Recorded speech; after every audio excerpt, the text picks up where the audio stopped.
যারা জোহরের নামাজ সব মিলিয়ে 12 রাকাত আদায় করে, কত রাকাত? 4 রাকাত সুন্নত, তারপরে 4 রাকাত ফরজ, তারপরে 2 রাকাত সুন্নত, সর্বশেষ 2 রাকাত নফল নামাজ। যারা টোটাল জোহরের নামাজ 12 রাকাত আদায় করবেন, আমার দয়াল নবী বলেছেন সারা রাত দাঁড়িয়ে দাঁড়িয়ে তাহাজ্জুদ নামাজ পড়লে যতগুলি নেকি আমার আল্লাহ আপনাকে দিত, সারা রাত দাঁড়িয়ে তাহাজ্জুদ নামাজ পড়লে যত নেকি হতো আপনার, আমার দয়াল নবী বলেন জোহরের নামাজ 12 রাকাত পড়লে ওই সমান নেকি আপনার আমল নামায় আল্লাহ দিয়ে দিবে।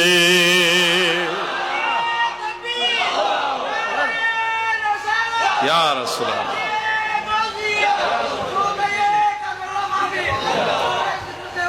তাহলে আপনারা কি বুঝলেন? জোহরের নামাজ সর্বমোট কত রাকাত?